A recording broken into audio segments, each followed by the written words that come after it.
The joint hearing will come to order, and I want to thank our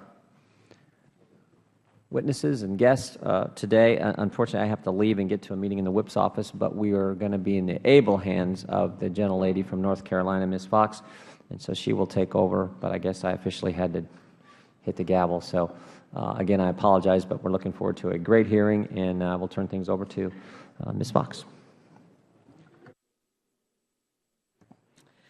Thank you, Mr. Chairman Jordan.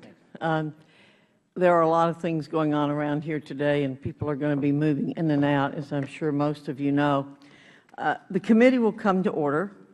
I want to welcome everyone here today. I appreciate the opportunity to hold a joint hearing with the Oversight and Government Reform Subcommittee on Regulatory Affairs, Stimulus Oversight, and Government Spending, and I'd like to thank all of our witnesses and guests for joining us today.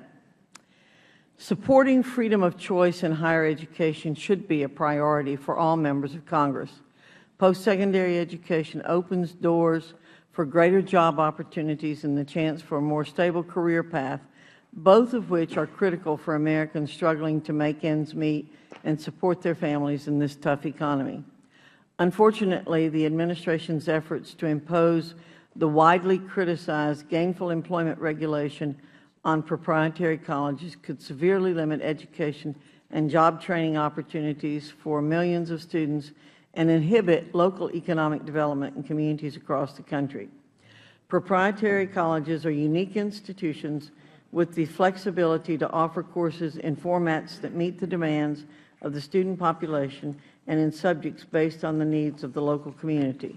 The majority of students attending a proprietary institution are what we commonly refer to as, quote, non-traditional students, meaning they are not attending college right after graduating from high school. In fact, 48% of students enrolled in a 2-year proprietary program and 72% of 4-year program students are 25 years of age or older. Many of these students have families, full-time jobs, or seek job training for career opportunities in a new field. The option to take courses in the evenings, on the weekends, at an accelerated pace, or even online can be a valuable alternative for students who may otherwise be unable to pursue post-secondary education. Proprietary colleges serve several fast-growing industry sectors, including the computer data processing and healthcare fields. From 2008 to 2009, for example, 79% of the allied health and medical assisting workforce and 11% of nurses were educated at proprietary colleges. Students who choose to attend proprietary institutions often benefit from the institution's close working relationship with local business owners and hiring managers, which helps the schools better develop programs that meet the needs of the local workforce. In a hearing held by the Education Workforce Committee earlier this year, a hiring supervisor with Orbital Sciences Corporation in Arizona praised a local proprietary institution's efforts to gain input from business leaders that would better prepare students to compete in the job market. And this is a quote, "Private post-secondary educational institutions actively practice continuous improvement through the use of industry advisory committees," end quote, the witness said. These advisory committees allow industry leaders the opportunity to provide constructive feedback and recommendations for curriculum enhancement based on graduate performance in the industry. This approach has an immediate benefit for employers as new graduates enter the industry armed with the skills and knowledge to solve real issues in the workplace, end quote. The reams of red tape and reporting requirements established by the Department of Education's Gainful Employment Regulation could make it more difficult for proprietary schools to create the career training programs valued by local businesses. In turn, this could force businesses to outsource job opportunities to find skilled candidates or even relocate to another part of the country. The new unemployment numbers released by the Department of Labor this morning show private sector job growth remains sluggish. More than 14 million Americans are out of work, and the unemployment rate continues to hover above 9%. Our economy added only 18,000 jobs in June. That is simply unacceptable. It is absolutely critical that Congress do everything in its power to rein in harmful regulations that hamper economic growth and job creation, and we must start by putting an end to the misguided Gainful Employment Regulation. I hope today's hearing will shed additional light on the serious ramifications of this regulation could have on students, employers, job creation, and the economy as a whole. I look forward to our witness testimony. Because there's a hearing, we're going to defer to Cummings to give the opening. Okay. I would now like to recognize Mr. Cummings from Maryland for his opening statement. Thank you very much, Madam Chairlady. There is one principle we should all be able to agree on today. Our nation's young adults deserve the best education they can get, and scarce taxpayer dollars should be used to maximize their opportunities to ensure that they receive quality instruction and to prepare them to become successful members of our nation's workforce.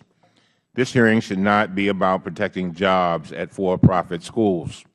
It should be about creating millions of jobs for American students who are striving to better themselves and our society. Unfortunately, the record of for-profit schools raises significant concerns. Generally, students at for-profit schools are less likely to graduate, less likely to find a job, more likely to have higher debts, and more likely to default on those debts than students at public and private nonprofit schools. In addition, low-income and minority students, who make up a substantial part of the student body at for-profit schools, are 3 times more likely to borrow Federal student loans, 4 times more likely to borrow private loans, and less than half as likely to graduate than the same groups of students at nonprofit schools. For this reason, nearly every major civil rights group in the country, including the NAACP, La Raza, LCCR, MALDEF, and others, have expressed serious concerns about this problem.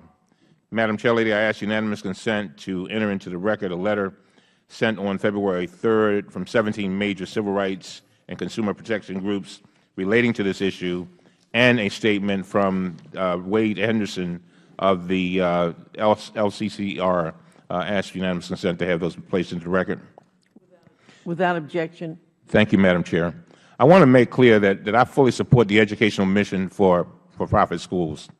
I have attended numerous graduation ceremonies. I actually spoke at Straier's graduation ceremony in Baltimore recently. I've met personally with their CEOs and presidents, and I've seen the gleaming faces of graduates holding diplomas in their hands. My concerns relate to whether U.S. taxpayers are fueling an incentive structure that encourages for-profit schools to use Federal student loans to pay their CEOs exorbitant salaries, to pay their shareholders lucrative dividends, and to plow millions of dollars into recruitment and marketing campaigns, all while spending less on education and job placement programs that would actually help students fulfill their dreams. For example, the CEO of Strayer Education made more than $40 million last year, many times more than the highest paid president of private nonprofit university. And Strayer spent more than $100 million on marketing for admissions. In the 2008-09 school year, Strayer received 77% of its revenue from hard-paid Federal dollars, taxpayer dollars. Despite these numbers, Strayer's 6-year graduation rate is just 14% compared to 55% for public schools and 65% for nonprofit schools. Strayer's loan repayment rate is 25% less than half that of a public and nonprofit schools. And I would venture to guess that there's no member of these subcommittees or committee, if you were running a firm, would stand for that, that kind of effectiveness. A bipartisan coalition of 10 state attorney generals have now launched an investigation into deceptive marketing practices and misrepresentations by for-profit schools. The Attorney General of Kentucky, Jack Conway, who is leading the probe, said, and I quote, "I want to make sure these institutions are as interested in educating their students as they are in collecting Federal loan money. I want to make sure that students aren't being misled and left owing tens of thousands of dollars in student loans or credits that don't transfer or a degree that will not benefit them," end of quote. Consider the story of Yasmin Issa, a 24-year-old mother of twin 3-year-olds who recently divorced. In a written statement submitted to today's hearing, she described her experience at Sanford Brown Institute in White Plains, New York. She said this, and I quote, "The school's recruiters did not know much or give much detail about the program. It seemed like they were just trained to be very aggressive and sell the seat for the program, which would cost me a little over $32,000. They said I would not have a hard time finding a job and that career services at the school would be dedicated to helping me find a job. The recruiters kept calling me and told me that the seats for the program were filling fast and I needed to hurry up and sign up for the program," end of quote. After successfully completing the program, Ms. Issa tried for months to find a job. Only then did she discover that the program was not accredited and she was unable to become certified for her ultrasound degree. As she explained in her statement, and I quote, "I continued to search for a job. This time I visited a hospital in New Jersey. The supervising ultrasound tech informed me that if I had attended an accredited school, I would be able to sit for the registry exam immediately after graduation. This was the first time I found out that Sanford Brown Institute did not offer an accredited ultrasound program," end of quote. I ask unanimous consent to enter Ms. Issa's statement into the record, Madam Chairlady. Without objection. Our committee has the responsibility to determine whether taxpayer dollars are being spent effectively and efficiently or are being abused. If billions of dollars in student loans could be used to help increase graduation rates and employment placements after graduation, rather than enriching CEOs and corporate shareholders, our job is to examine the best ways to do just that. I commend the Department of Education for developing the Gainful Employment Rule in an open manner. And in addition to this comment period, the Department held 6 public hearings and hundreds of meetings with stockholders. With that, Madam Chair, I see my time has run out, and so therefore I yield back and would submit my statement. Thank you, Mr. Cummings. I now recognize Vice Chairman Anne Marie Burkle. Thank you, Madam Chairman. Earlier this week, Americans across this great nation came together to celebrate Independence Day and the many opportunities that this great nation offers to its people. For generations, citizens of this country have strived to obtain the American dream. However, the persistence of this great recession and chronically high levels of unemployment have led many Americans to lose confidence in this dream. Just this morning, we learned that the unemployment rate actually rose to 9.2%. One of the contributors to the economic morass are the layers of the bureaucratic red tape and the onerous regulations that stifle entrepreneurial activity and suppress the private sector to create jobs. As part of the committee's commitment to promote job creation, today's hearing continues our ongoing examination of federal regulations. Regulations that are preventing millions of American businesses from creating jobs and putting Americans back to work, contrary to the American dream. Sometimes the testimony received by this committee is unsettling. Sometimes it's disturbing. For example, in February, a small business owner from Ohio was asked, "Would you do it all over again?" knowing what the regulatory environment is today in this country. His response was disturbing and it was heartbreaking. "No, sir, I would not." But he is not alone. Every hearing brings in more Americans who are frustrated, discouraged, and believe that the American government is actually working against them, foiling their success rather than supporting their efforts to help expand the U.S. economy and create jobs. Today's hearing will explore an issue that we first learned about in February of 2011, the Department of Education's Gainful Employment Regulation. The regulation is targeted at for-profit institutions of higher learning, such as the University of Phoenix and Strayer University, to name just 2 well-known schools. These schools provide opportunities for Americans who may be the first in their families and to high-risk students, in other words, those whose previous collegiate experiences were interrupted by family responsibilities, military obligations, financial crisis, or perhaps some who are simply not ready to persevere as younger students. Additionally, many of their programs are designed to fit lifestyles of non-traditional students, like working moms or economically displaced individuals who seek to gain new skills so that they can pursue a second career. In addition to the opportunities that these institutions provide to many of our fellow Americans, there is some evidence that some bad actors have left some students with unaffordable debts and poor employment prospects. In response to these concerns, the Department of Education announced final Gainful Employment Regulations on June 2, 2011. As the committee has reviewed this regulation, it has heard from many students, employers, and universities that it will hurt both reputable as well as problematic programs equally, eliminating post-secondary options for many students. As a general matter, institutions of higher learning offer important opportunities to Americans seeking to expand their skills and earn post-secondary degrees and certificates. The unemployment rate for Americans with a bachelor's degree or higher is 4.5% less. That's less than half of the national rate of 9.2%. Of the 18 million undergraduate students in fall of 2009, 9%, or 1.62 million, attended for-profit institutions. For them, as will the other students obtaining a bachelor's degree, a proven way to combat unemployment and to obtain the American dream that so many Americans strive for.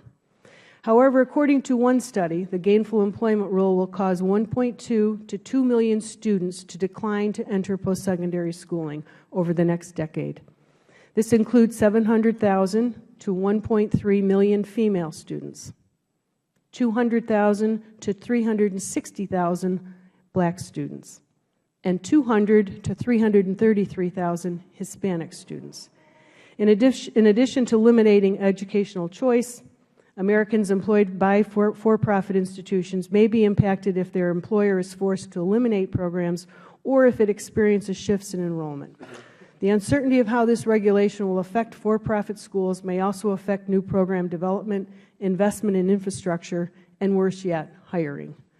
Concern for these regulations have been bipartisan. House Minority Leader Nancy Pelosi voted along with distinguished former chairman of this committee, Ed Towns, and a majority of members of the House to block the Obama administration from implementing the regulations. The administration, however, ignored the concerns and moved forward with finalizing the rules. Today we will hear from the most directly impacted by the gainful employment regulations, students, schools, and the business community who all rely on for-profit institutions for educational opportunities. The testimony we will hear today will help us examine how these regulations will impact job creation as we attempt to foster an economic recovery that puts Americans back to work. I yield back. Thank you, Mr. Chairman. Thank you very much. I now recognize the distinguished ranking member of the Subcommittee on Higher Education and Workforce Training, gentleman from Texas, Mr. Hinojosa, for his opening statement.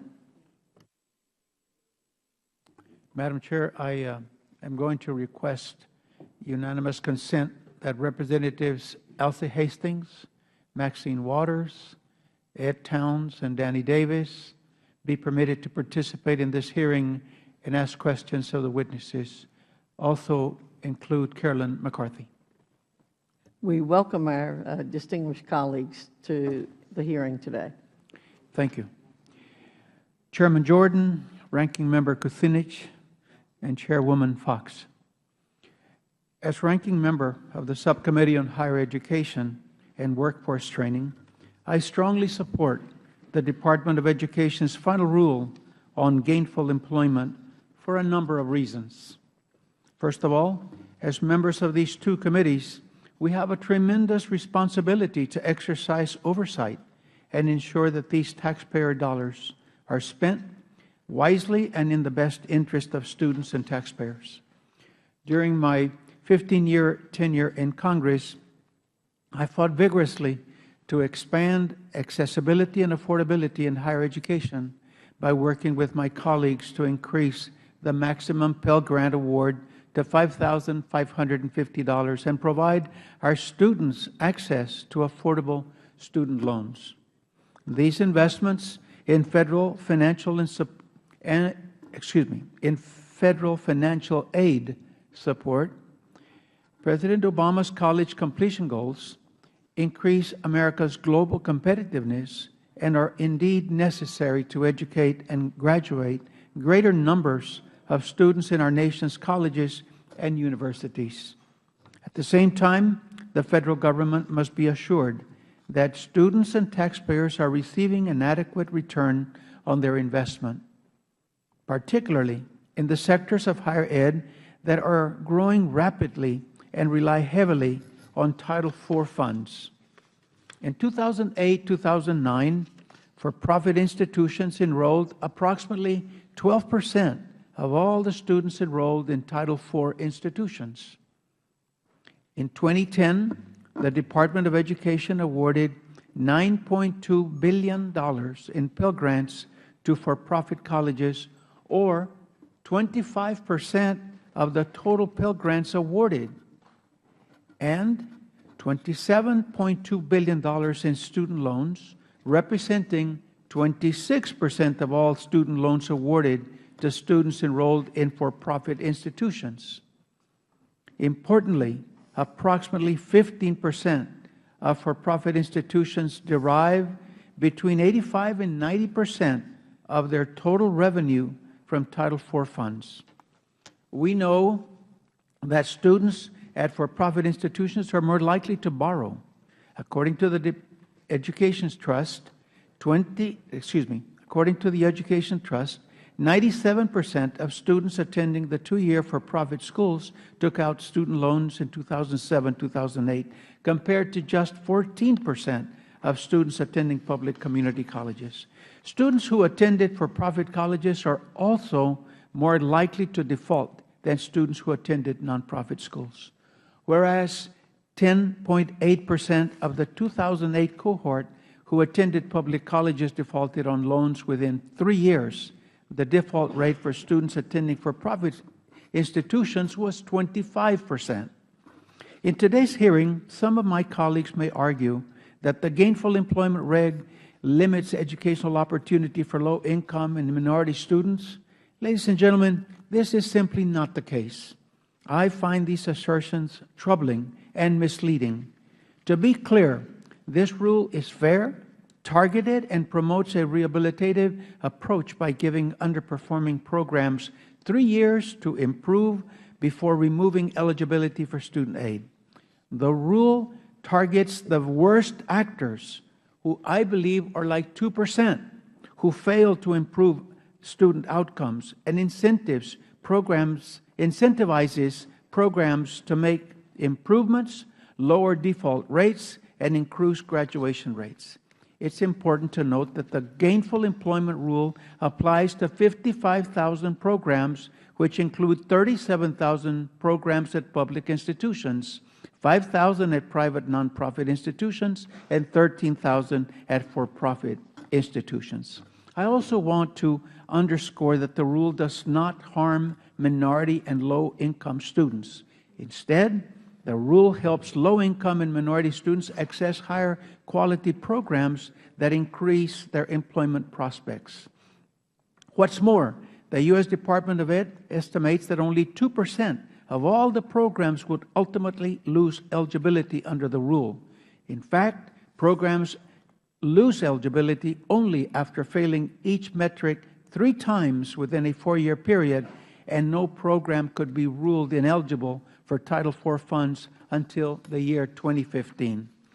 In closing, I want to say that we must put students and taxpayers before company profits. There is no doubt that Pell Grant scholarships and affordable student loans expand educational opportunity and help our students prepare for family-sustaining jobs, careers, and life. The final Gainful Employment Rule protects the integrity of these vital federal financial aid programs, particularly in the for-profit sector. And with that, I yield back. Thank you very much, Mr. Hinojosa. Members may have 14 days to submit opening statements and extraneous material for the record. We will now welcome testimony from our witnesses, and I would take just a couple of minutes to introduce our distinguished witnesses today. Dr. Dario A. Cortez is the president of Berkeley College. Miss Carla Carpenter is a graduate of Herzing University. Dr. Anthony Carnevale is the director of the Center on Education and Workforce at Georgetown University. And Mr. Harry C. Alford is the president and CEO of the National Black Chamber of Commerce. Pursuant to Oversight Committee's rules, all witnesses will be sworn in before they testify. And I'd like to ask the witnesses if they now would rise and raise your right hand. Do you solemnly swear or affirm that the testimony you are about to give this committee will be the truth, the whole truth, and nothing but the truth? Let the record reflect that the witnesses answered in the affirmative. Thank you very much. Please be seated. We know that we're going to be called for votes very, very shortly. In fact, we thought it would be by now. But I'm going to make a couple of more comments. And I think if it's okay with the other members of the committee, we'll go ahead to recognize Dr. Cortez, and then we'll break to go vote. Okay?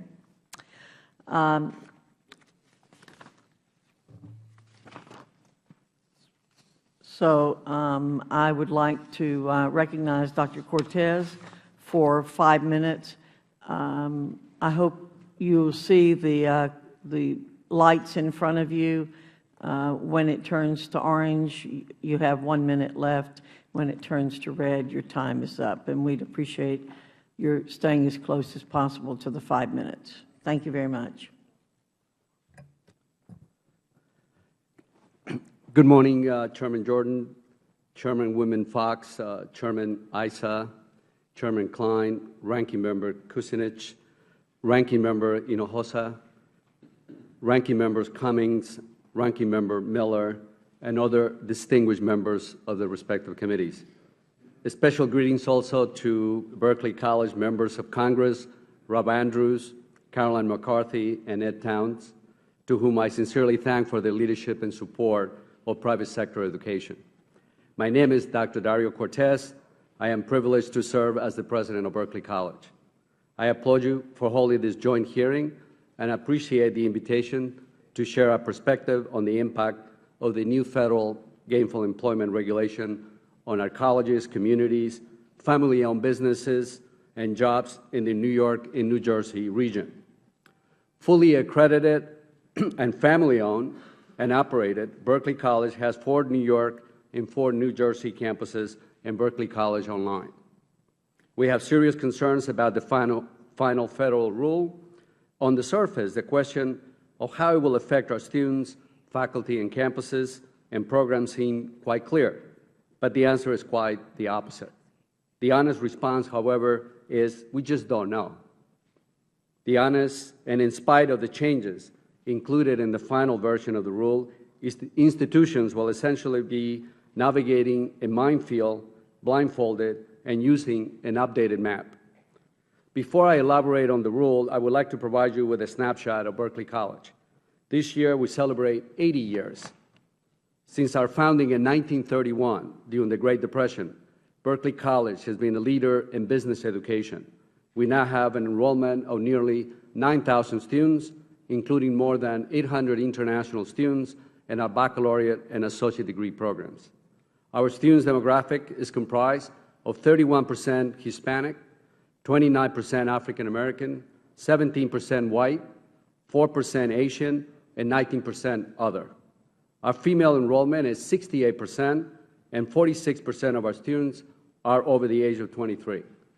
Berkeley College offerings are in more than 20 career fields, including health sciences, information systems, business administration, accounting, criminal justice, and fashion marketing, among others.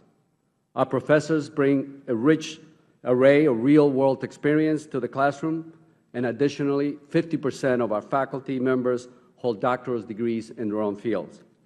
I was appointed president of Berkeley College in July of 2008. Prior to accepting this position at the college, I served in senior roles at the Fashion Institute of Technology, Fairleigh Dickinson University in New Jersey, University of Maryland at College Park, Johns Hopkins University, North Carolina State University, and the University of Wisconsin at Madison. The opportunity to serve both the traditional and the private sector institution has really truly opened my eyes to the positive impact that our sector and our college has on our students, many of whom may not have been able to pursue the college dream otherwise. Our Berkeley College has evolved over the past 80 years. We have cultivated relationship with our business communities. We strongly believe that it's essential for students to gain work experience while acquiring their degrees, and this is why the internship experience is a graduation requirement at Berkeley. We have student success philosophy. This is evident through our many programs and initiatives, which are aimed at encouraging financial literacy, reducing student debt, and increasing retention and graduation rates, and providing scholarships and grants. Turning to the new federal Gainful Employment Rule, I have three major concerns. First, we believe that the Gainful Employment Rule will create uncertainty and unnecessary confusion about the status of our programs under the rule, not only for students, for the schools, leaving the federal government, the only entity, completely in the know about the full impact of the rule. Specifically, the initial data on the Department of Education will provide to schools will measure the loan repayment histories of students who graduated or entered the loan repayment so long ago. We question whether that information is even accurate. Further, the Department proposed alternative data collection means are impractical, as most states do not have the appropriate data collection infrastructure in place, and most institutions like ours, family-owned schools, do not have the staff or the capability to conduct the required surveys. Second, there remains a lack of clarity regarding the debt-to-income calculations and institutions' ability to exclude costs outside of tuition fees, such as living expenses. And finally, and third, the rule will impose significant undue regulatory burden. This would only result in diverting precious college resources away from the core mission of teaching and learning and educating our students in favor of gathering and maintaining volumes of data to report to Washington, none which measure the quality of our institutions, our programs, or the satisfaction of our students. I appreciate the opportunity to address the Joint Subcommittee today, and I would be happy to answer any questions following my testimony. Thank you very much. Thank you, Dr. Cortez. I forgot to mention that the entire written statement will be made a part of the record. Ms. Carpenter, you're recognized for 5 minutes. Chairwoman Fox and Ranking Member Hinojosa and Chairman Jordan and Ranking Member Kucinich and other distinguished subcommittee members, thank you for holding this joint hearing and for the opportunity to share my educational story with you. A special greeting to Congressman Petri, a member of the Education and Workforce Committee. Thank you for your continuing support for students and graduates of career colleges. We greatly appreciate it. My name is Carla Hammer Carpenter. I am a mother of boys, ages 15 and 18. I'm a 2007 graduate of Herzing University in Madison, Wisconsin. And now, thanks to my education, I am employed in my chosen field of work. I work as a program manager for Quest Software, a California-based multinational company that develops, sells, and supports enterprise-level software for public and private sector businesses all across the globe. I've been employed at Quest Software since finishing my 1.5 years studies to attain my associate's degree in computer networking from Herzing University 4 years ago. My degree has proven to be of high value to me and to my employer. Prior to starting my family and being out of the paid workforce for 14 years, I spent the 10 years after high school working without a college degree. After high school and through my early 20s, I briefly attended Luther College in Decorah, Iowa, the University of Wisconsin-Madison, UW Extension School Baraboo, and Madison Area Technical College. After several shifts in my academic focus, I entered the workforce full-time without a post-secondary degree.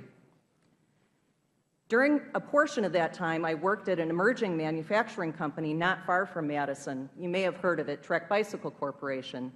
I gave that job up to stay home with my children when I started my family. But after 14 years at home and removed from the rigors of formal academic study and technological changes in the workplace, I found myself forced to return to work to support my 2 boys after the end of my marriage. The last 5.5-year journey from housewife duties to my current software management responsibilities has not been without great effort. Given the nature of the technological shift, timed against my absence from the workforce, it clearly necessitated that I return to college in order to be marketable. When I decided to return to school, I knew that I needed to select the correct college environment that I could afford that would mesh well with my existing life. The local community colleges had considerable wait lists, could not guarantee me availability of my preferred programs, or most importantly, class times. Without question, Herzing University offered me the best daily schedule via block programming, the best program options for viable employment with highly desirable skills in the local marketplace, the best graduation timeline, incredible faculty accessibility and career services, and the best total value of any program or school I investigated in the area.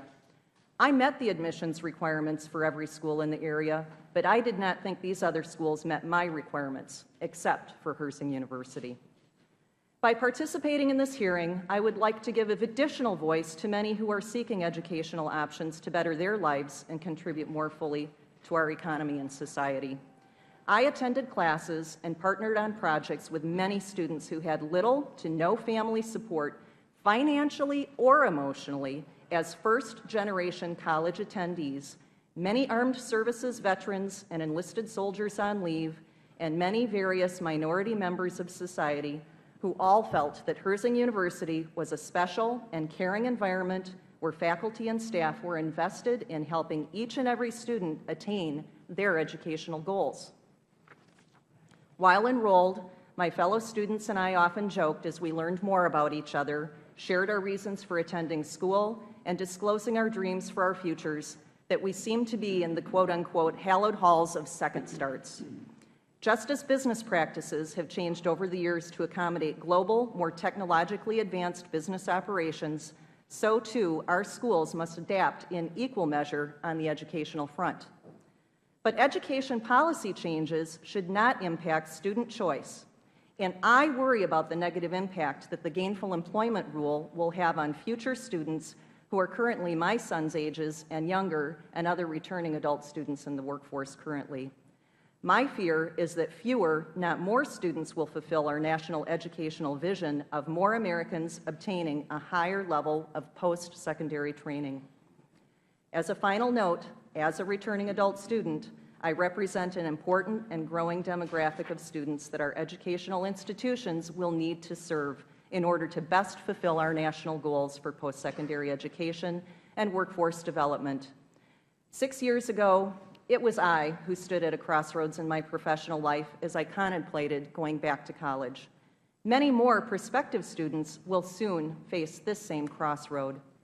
I only hope that others have the opportunity to attend a college as fine as my alma mater, Herzing University. I hope they can attend a school of their true choice that meets their needs perfectly, just as Herzing University did for me. Thank you, and I stand ready to answer your questions that you may have. Thank you very much, Ms. Carpenter. Ladies and gentlemen of the committee, we have 12 minutes left in the vote, so if it's okay with you, we'll go with Mr. Carnevale, and then we will take a break to go vote, and we'll come back. We'll save the best for the last, Mr. Alford, okay? Mr. Carnevale, you're now recognized for 5 minutes. Thank you, Madam Chairwoman, Mr. Chairman, ranking members, and esteemed members of the subcommittees. I think it's important to say at the outset that I doubt many people, there are some I suppose, are engaged in this issue who don't believe that for-profit institutions make a huge contribution to the individuals who attend them, or that, in my view at least, they make a huge contribution to American higher education. They've offered models that are quicker, more tightly tied to labor market value, models that, in light of their scheduling, as Ms. Carpenter points out, and their structure are much more friendly to non-traditional students. Having said that, I think it's important to note that there are some serious problems here, and in that regard, I think the administration's response with the rulemaking has been appropriate, and I think actually fairly deliberate and accommodating in this particular case. We find in all of our research, and we're not alone as economists at Georgetown who find this, that there's been a fundamental change in the relationship between higher education and the economy, not just in the United States, but in the world, largely since the end of the 80-81 recession, when once we finally tamed inflation by putting lots of people out of work, we then turned technology loose and essentially restructured the American economy somewhat dramatically over the next 20 years. Ms. Carpenter's experience, I think, reflects that. The economy we all worked in the 80s is not the same one that existed by 1995.